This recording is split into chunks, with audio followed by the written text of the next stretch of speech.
اور یہ لوگ تم سے ذوالقرنین کے بارے میں پوچھتے ہیں، کہہ دو کہ میں ان کا کچھ حال تمہیں پڑھ کر سناتا ہوں۔ واقعہ یہ ہے کہ ہم نے ان کو زمین میں اقتدار بخشا تھا اور انہیں ہر کام کے وسائل عطا کیے تھے، جس کے نتیجے میں وہ ایک راستے کے پیچھے چل پڑے، یہاں تک کہ جب وہ سورج کے ڈوبنے کی جگہ پہنچے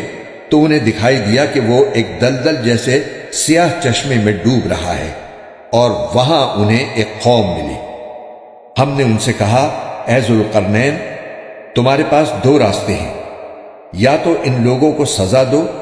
یا پھر ان کے معاملے میں اچھا رویہ اختیار کرو۔ انہوں نے کہا، ان میں سے جو کوئی ظلم کا راستہ اختیار کرے گا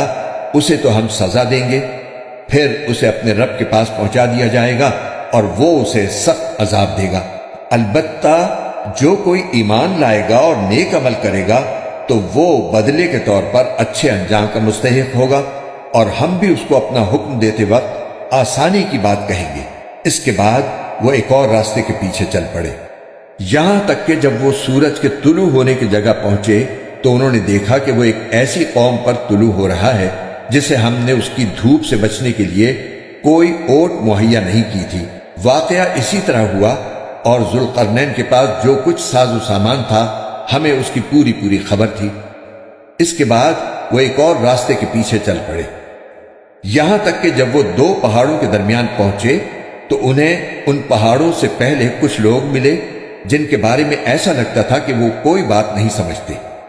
انہوں نے کہا، اے ذوالقرنین، یاجوج اور ماجوج اس زمین میں فساد پھیلانے والے لوگ ہیں، تو کیا ہم آپ کو کچھ مال کی پیشکش کر سکتے ہیں جس کے بدلے آپ ہمارے اور ان کے درمیان کوئی دیوار بنا دیں؟ ذوالقرنین نے کہا، اللہ نے مجھے جو اقتدار عطا فرمایا ہے وہی میرے لیے بہتر ہے، لہٰذا تم لوگ ہاتھ پاؤں کی طاقت سے میری مدد کرو تو میں تمہارے اور ان کے درمیان ایک مضبوط دیوار بنا دوں گا۔ مجھے لوہے کی چادریں لا دو۔ یہاں تک کہ جب انہوں نے درمیانی خلا کو پاٹ کر دونوں پہاڑی سروں کو ایک دوسرے سے ملا دیا تو کہا کہ اب آگ دہکاؤ۔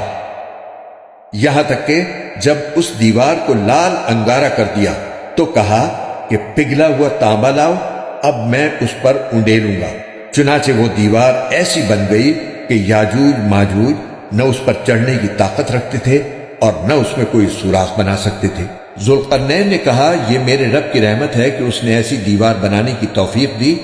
پھر میرے رب نے جس وقت کا وعدہ کیا ہے جب وہ وقت آئے گا تو وہ اس دیوار کو ڈھا کر زمین کے برابر کر دے گا، اور میرے رب کا وعدہ بالکل سچا ہے۔